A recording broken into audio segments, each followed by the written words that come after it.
How many of you have been up to the cabin and seen a moose? Sometimes you see it running in the road.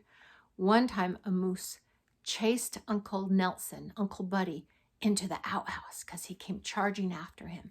You have to be really careful because moose are big, and if they have a baby with them, they're really, really protective and they will charge you.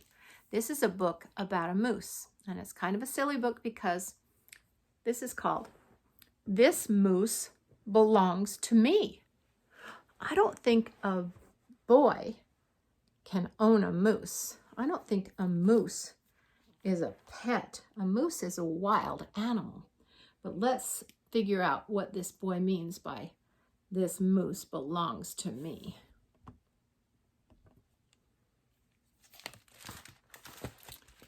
Lots of different scribbles in here. This moose belongs to me. And that little boy is pointing, so I think he's the one that thinks he owns a moose. Wilford owned a moose. Don't know how that's possible. He hadn't always owned a moose. The moose came to him a while ago, and he just knew that it was meant to be his. It has a tag on it that says Marcel. He thought he would call him Marcel. He began following Marcel, explaining the rules of how to be a good pet. I think he thinks that moose is going to bring him snacks. Much of the time, it seemed as though the moose wasn't listening, but Wilford knew he was, mostly because he followed rule number 4 very well. Not making too much noise while Wilford plays his record collection. I guess that's a rule for a pet. Sometimes the moose was a very good pet.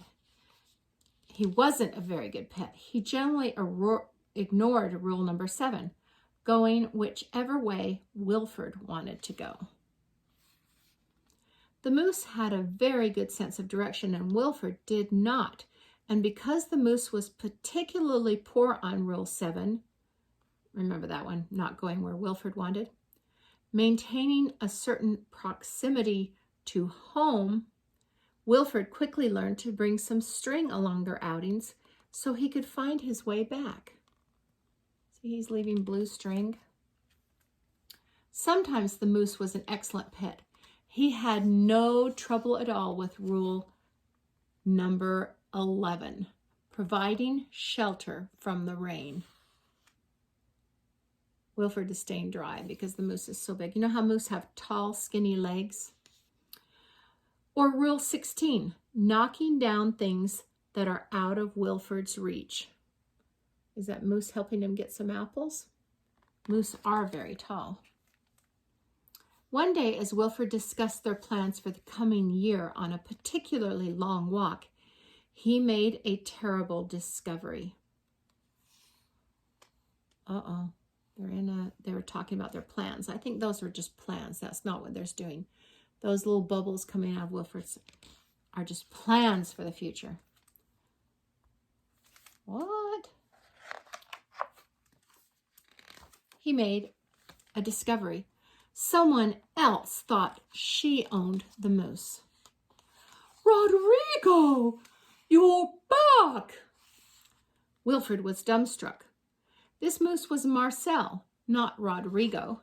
The old lady was mistaken, and Wilford thought it only proper that he correct her. This moose belongs to me, he explained. And to prove it, he called, Marcel, heel. But the moose did not respond. He seemed more interested in the old lady. Good, Rodrigo. Embarrassed and enraged, Wilford rushed off for home. But in his haste, and miles from anywhere, he tripped over his string and got tangled up. Uh-oh, poor Wilfred. And there he lay. He's all wound up in his own string. Wilfred was beginning to get a little bit worried. It was getting late, and the monsters would be out soon.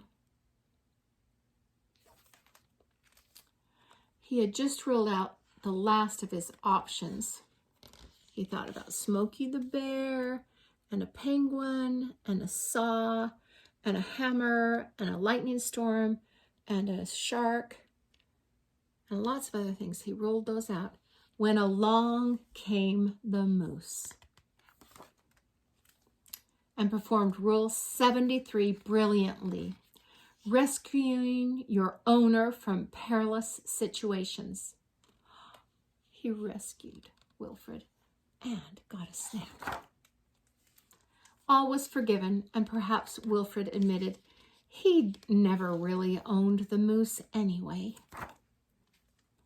And with that in mind, he and the moose reached a compromise. The moose would agree to all of Wilfred's rules whenever it suited him. I think the moose is leaving because his rules don't suit him, but look how beautiful the scenery is. That's where the moose wants to be, in those beautiful mountains by the lake.